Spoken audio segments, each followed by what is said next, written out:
Hi gang. One of the most iconic images of Warhammer 40k is the Space Marine clad in power armour, the highly advanced futuristic plate armour available to warriors of the Imperium and used not only by the Space Marines but also by the Sisters of Battle, the Custodes, the Sisters of Silence and many more. But what exactly is power armour in 40k, and how has that silhouette we're so familiar with evolved over the 10,000 years it's been in use?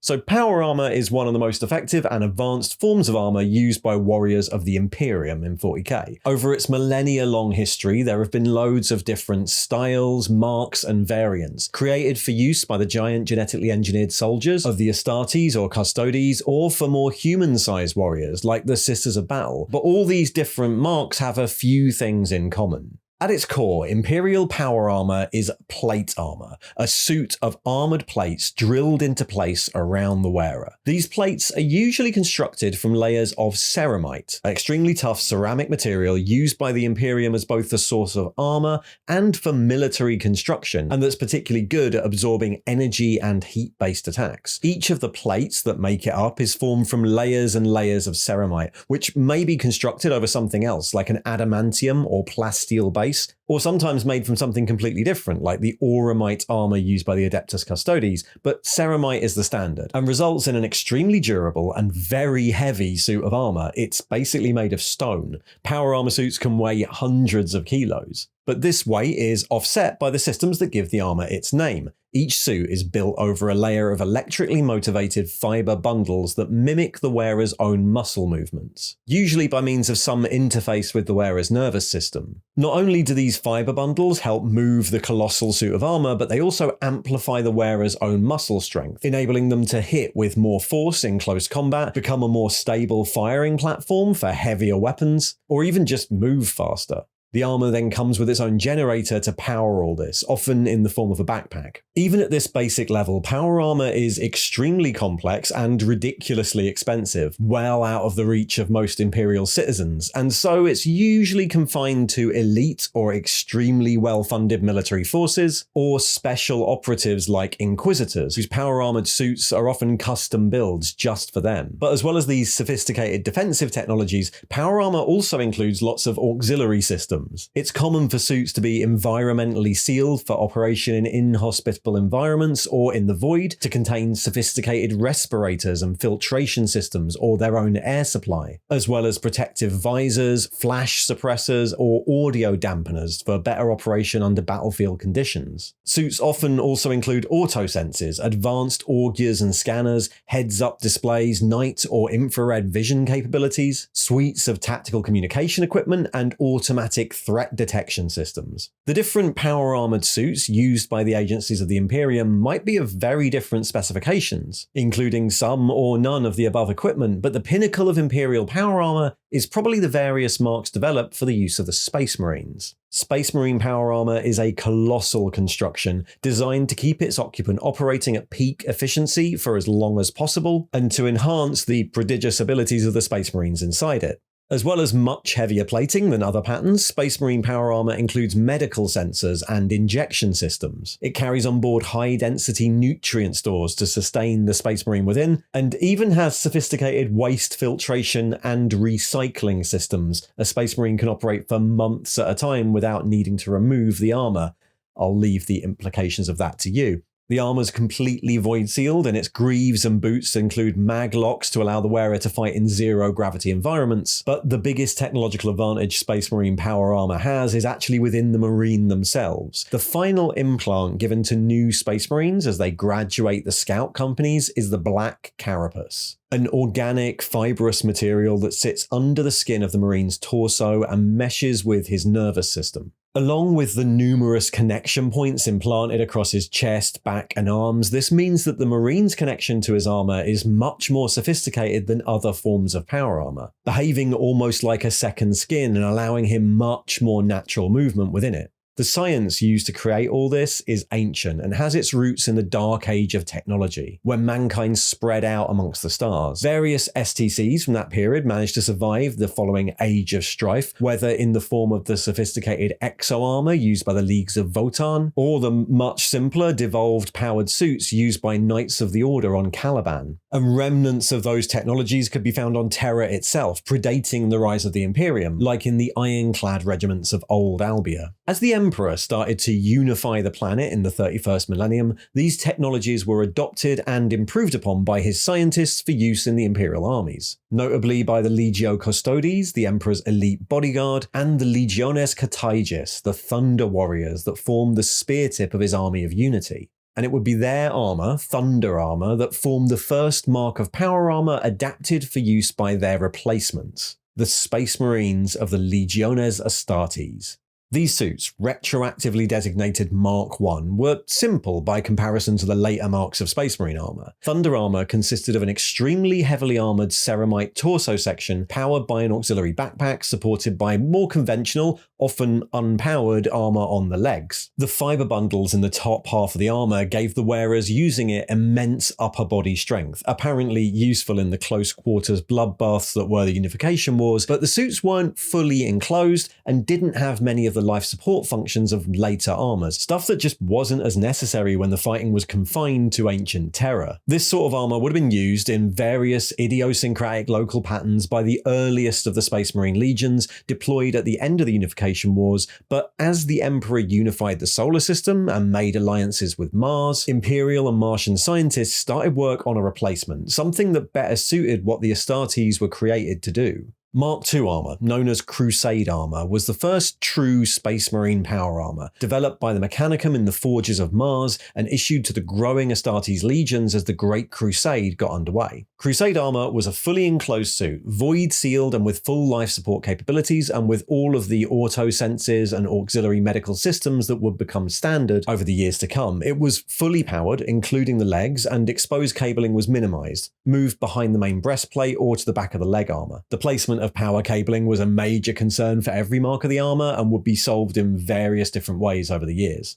The suit itself was constructed of hooped sections, which gave much greater maneuverability than the old Thunder armor, at the cost of being slightly more difficult to maintain and repair, and being much heavier, the backpack generator was made much more efficient to power all this. This was the standard mark of power armor used by the legions at the start of the Great Crusade, and the distinctive helmet with its mono-slit visor became a symbol for the Astartes across the galaxy. By the time of the Horus Heresy, it was technically outdated by newer marks, but many legions and companies still made use of it. It was still widely considered one of the most efficient patterns of armor available at the time, despite being a bit more difficult to maintain. Mark II was in use for so long that it spawned a load of variants. Most legions had their own variant designs and patterns, but one of the more common variants is what would become known as Mark III, Iron Armor. Mark III is a development of Mark II armor invented early in the Crusade in an attempt to make a heavier form of protection for full-on frontal assaults. Iron armor added additional plating over the top of the Mark II's hoops and replaced the helmet with a new design with a sloped faceplate to deflect incoming fire. This additional armor was mostly oriented towards the front, and while it made the suit heavier, less efficient, and less maneuverable, it was perfect for the brutal boarding assaults it was designed for. While it was originally considered too clumsy and uncomfortable for general issue, most legions still used some form of iron armor, often assigned to breacher teams, and some of the more direct legions, like the Death Guard or Imperial Fists, favoured it, enough that the variant was officially designated Mark III and was seen pretty commonly alongside Mark II as the Great Crusade pushed on. And as the Crusade pushed on, various fragments of lost technologies and STCs were rediscovered, and the development of power armor continued. Towards the middle of the Crusade, the Mechanicum started work on a replacement, a new version of power armor for general issue to the legions. This new Mark IV armor, named Maximus armor, was the most technologically advanced so far, making use of newly discovered systems and materials. The new suit removed the large abutted plates of previous marks in favor of form-fitting plates linked with flexible joint sections, marginally less maneuverable than the old Mark II, but much easier to produce and repair. The armor quality was improved, offering greater protection despite the suit itself being lighter. The newly armored power cables were moved back to the outside of the plate, and the suit had a much more efficient and smaller backpack generator. Mark IV was intended to be the final form of power armor required by the legions, and most legions were at least partially reissued with it, but by the time of the Horus Heresy, the reissue wasn't complete, and some legions even preferred the previous heavier version to this new, more efficient one. But it was still one of the more common armor marks seen across the legions, especially amongst traitor legions, since Horus as War Master was able to somewhat control supply lines, and it's still one of the most common of the older marks seen in the 41st millennium, with some chapters still favouring it over the later ones. The Horus Heresy then pushed the development of power armor down a number of different directions. At the outbreak of the war, the legions were equipped with a mix of Mark IV and Mark III armor and some Mark II suits, but as the war ground on and armor was destroyed or worn out, the legions were forced into using stopgap designs or combining parts in unorthodox ways. These ad hoc suits could vary greatly, but a number of solutions became so commonplace that an entirely new mark of armor was accidentally invented, retroactively named Mark V or Heresy armor. Mark V is based on the Mark IV template, but its most visible addition is the use of molecular bonding studs, designed to reinforce the layers of ceramite against the Astartes' own armor-piercing weapons, and allow additional layers of ceramite to be added on top. This increased the weight of the suit, requiring the backpack generator to increase its output, which meant that the suits could be uncomfortably hot. The helmet design was also modified, using technologies originally intended for the Terminator armor project, and giving Mark V its distinctive mandibles in the form of this mantilla pattern respirator. By the end of the Heresy, this patched-together sort of armor was one of the most common ones seen. In fact, in some places it had entered into mainline production to keep up demand. But after the Heresy, many Imperial forces dismantled these suits as they were resupplied with new ones, considering them ill-omened as well as inefficient. But Mark V still sees heavy use amongst Chaos Space Marine warbands, and its rugged technologies are still employed by the more remote and isolated of Loyalist chapters. As well as the stopgap that was Mark V, the Heresy also had effects on the mainline development of Space Marine armor. Mark IV had been intended to be the perfect armor, but Mechanicum research continued, eventually resulting in a suite of advancements that improved overall efficiency and power routing. This prototype suit was originally intended to be called Mark V and was tested by the Raven Guard Legion during the Scalland campaign, which led to it being known as Corvus armor, named after their Primarch, and then eventually designated as Mark VI.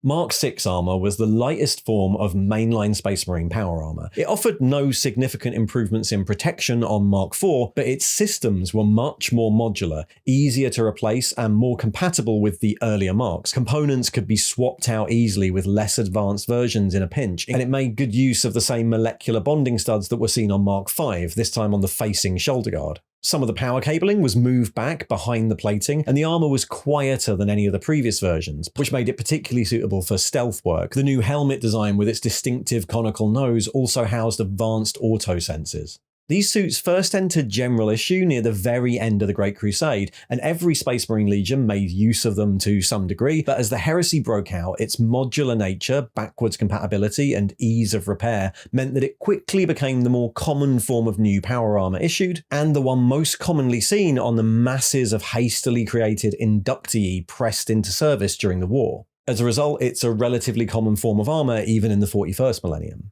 At the same time, Mark VII armor was being developed on Mars. While visually quite different and with a new helmet design that owed a lot to the previous mantilla and sarum pattern respirators, the new Mark actually shared many of the same components as Mark VI, making them extremely compatible in case of replacement. But Mark VII finally moved all that exposed cabling back underneath its armor, the decorated chest plastron which gave its armor one of its most common names, Aquila or Eagle armor. It's also occasionally called Imperator armor. During the Heresy, as Mars fell to the traitors, the Imperial Fists evacuated the stock of prototype Mark VII and its development teams to Earth, where they continued work, which meant that by the end of the Heresy, many of the Loyalist forces defending the palace had been reissued with this mark, and it became something of a symbol for the Loyalist Space Marines, eventually becoming the standard mark of new power armor issued to Space Marine chapters for the next 10,000 years, as much a symbol of the Imperium as the Space Marine within it. As the Imperium tried to hold itself together in the wake of the Heresy, research and development continued on the armor, but only in a limited form. Mark VIII pattern armor, dubbed Errant armor, was a variant of Mark VII with improved chest and neck plating, but the new raised collar required a new helmet design that made it less compatible with earlier marks, so it only ever saw limited production. It wasn't until way later, during the Indomitus Crusade of the 41st millennium and the resurrection of the Primarch Robert Guillermin, that Space Marine power armor saw its next major improvement. Mark 10 power armor was designed in secret by the Mechanicum Archmagos Belisarius Call for use by the new Primaris Marines. Named Tacticus armor, Mark 10 is developed from a mixture of technologies taken from many of the older power armor marks, including a faceplate that owes a lot to the advanced Mark 4. It's also designed as a modular system. The different armor segments can be swapped out depending on the battlefield role required. The lighter weight elements of the armor, adapted for silent running, can be used to create the Mark 10 Phobos patterns used by Reaver and Vanguard Space Marine units, and the addition of heavier plating can turn the armor into the Mark 10 Gravis pattern, used by Aggressor and Inceptor squads. As Primaris pattern Space Marines become more and more common across the Imperium, Mark 10 has become the new standard pattern of power armor, but the galaxy is a big place and true standardization is practically impossible. There have been loads of lesser-known marks or prototype sub-patterns over the Imperium's history. Imperial pattern armor was an extremely early variant design with a downsized power pack and conical helmet, much like the later Mark 6. Local forge worlds and chapter armories also developed their own preferred components, particular patterns of helmet or styles of decoration unique to the chapter's culture, and unique artificier suits might be created for specific individuals, like the runic armor used by Space Wolves rune priests, or the Aegis armor worn by the Grey Knights chapter, built from a combination of Mark 6, 7 and 8 designs, and covered in hexagrammic wards to protect the wearer against the powers of the warp.